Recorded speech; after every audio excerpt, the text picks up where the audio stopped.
এই ক্লান্তি লগ্নে একটা সুযোগ এসেছে। এই জাতীয়তাবাদী পরিবারকে আপনারা বিশ্বের সামনে আপনারা সমুন্নত করবেন, এটাই সুযোগ।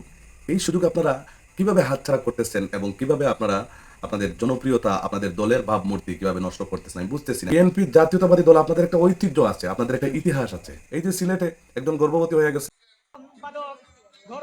গর্ভবতী সন্তান রহমানের অর্ধাঙ্গিনী জননেত্রী শেখ হাসিনাকে শ্রদ্ধা দিলেন তো কামসারা, মানে শহীদ প্রেসিডেন্ট জিয়াউর রহমানের অর্ধাঙ্গিনী শেখ হাসিনা। দলীয় যারা পরিচয় দেন, আমি বুঝি না আপনারা মিছিল মিটিং করার আগে কি খাইয়া আসেন।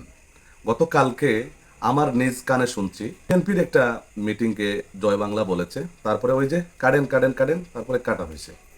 মানে এটা কেন করতেছেন আপনারা? আপনারা কি জামাতের এজেন্ট? আপনারা কি বিএনপির মতো এত বিশাল একটা দলকে আপনারা মানে জামাতের এজেন্ট হয়ে কাজ করে এই দলটাকে শেষ করে দিচ্ছেন আপনারা? মানে হিতাহিত জ্ঞান একেবারে তৃণমূল থেকে নিয়ে বলে এমপি মনোনয়ন যারা পেয়েছে এরাও কিন্তু এরকম উল্টাপাল্টা বক্তব্য দিতেছে, যার কারণে অনেকের নমিনেশন পর্যন্ত বাতিল হয়েছে। কেউ আবার শহীদ প্রেসিডেন্ট জিয়াকে আবার শহীদ করতেছে। আর রহর ঘটনা বাংলাদেশে, জয় বাংলা জয় বঙ্গবন্ধু। কেন ভাই? আপনারা বিএনপি জাতীয়তাবাদী দল, আপনাদের একটা ঐতিহ্য আছে, আপনাদের একটা ইতিহাস আছে। আমি বুঝি না কেন এরকম ঘটনা ঘটে। মানে বক্তব্য দেওয়ার আগে বা আপনারা মিটিং বা অনুষ্ঠান করার আগে কি খান? মূলত মুলা খান। এই যে সিলেটে একজন গর্ভবতী হয়ে গেছে, গর্ভবতী সন্তান আপনারা দেখছেন।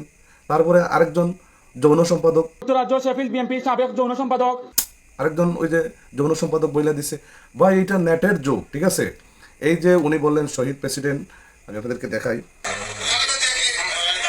এই দেখেন এই দেখেন, এই যে এই যে এই যে কাটেন আমি আপনাদেরকে দেখ, এই যে এই যে কাটেন এখানে কিন্তু কাটা হয়েছে, কিন্তু ভিডিওটা ভাইরাল হয়ে গেছে। আর যে কারণে যত সময় যাচ্ছে বিএনপির মতো একটা দল মানে যত সময় যাচ্ছে জনসমর্থন হারাচ্ছে বিভিন্ন কারণে, কঠিন একটা সময় পার করতেছে। এই এই ক্লান্তি লগ্নে একটা সুযোগ এসেছে। এই জাতীয়তাবাদী পরিবারকে আপনারা বিশ্বের সামনে আপনারা সমুন্নত করবেন, এটাই সুযোগ।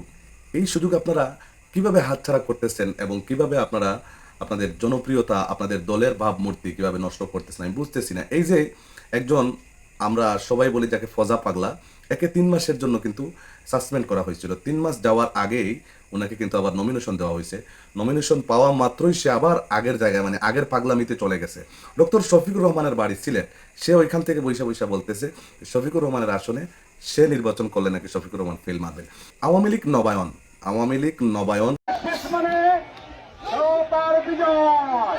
যেটা, যদিও আপনারা আওয়ামী লীগ নবায়ন করতেছেন না, আমি সেটা বলতেছি না, কিন্তু এই যে জয় বাংলা জয় বঙ্গবন্ধু, শহীদ প্রেসিডেন্ট শহীদ হোক, তারপরে আমি নেতা পেয়ে গর্ভবতী, আওয়ামী লীগের জয়, বিএনপির জয় মানে আওয়ামী লীগের জয়, এই ধরনের অশ্রাব্য কথাবার্তা বলে আমার মনে হচ্ছে বিএনপি পরিবারে বেশ কিছু দালাল, বিভিন্ন দলের দালাল ঢুকে গেছে। আর না হয় কেন বিএনপির নিজস্ব একটা স্লোগান আছে, ওইটা না বলে বারবার কেন জয় বাংলা বলতে হয়? এই ধরনের কথাবার্তা থেকে আপনারা এখনো সময় আছে, বেরিয়ে আসুন। আর প্রত্যেকটা সেকেন্ড, প্রত্যেকটা মিনিট কিন্তু জামাত ইসলাম এমন রাজনৈতিক রণকৌশল ব্যবহার করতেছে, তাদের মুখের শালীন ভাষা, মানুষের সাথে মাধুর্য ব্যবহার এবং মিশা। এমনকি জামাত ইসলামের নাইবে আমির আবার বলেছেন 1947 থেকে এই পর্যন্ত কেউ যদি আমাদের দ্বারা কষ্ট পেয়ে থাকেন, আমভাবে এই লোকটা মাপ চেয়ে নিয়েছে। অর্থাৎ জনগণের মন প্রতিটা সেকেন্ডে মিনিটে কিন্তু জয় করতেছে। আপনারা এগুলো থেকে বেরিয়ে আসুন। জিয়া পরিবারকে সমস্ত পৃথিবীর মাঝে আবারও আপনারা তুলে ধরুন। জয় বাংলা জয় বঙ্গবন্ধু শহীদ হয় কেমনে, তারপরে ওই যে শেখ হাসিনা জিয়াউর রহমানের অর্ধাঙ্গিনী হয় কেমনে, এগুলো থেকে বেরিয়ে আসুন। আর বক্তব্য দেওয়ার আগে একটু সাবধান, সুন্দরভাবে লিখিত আকারে ভালো করে আপনারা কি বলে প্রস্তুত হয়ে বক্তব্য দিবেন, স্মার্টলি বক্তব্য দিবেন। হ্যাঁ, ধন্যবাদ জানাচ্ছি এতক্ষণ আমাদের এই ভিডিওটা ওয়াচিং করার জন্য।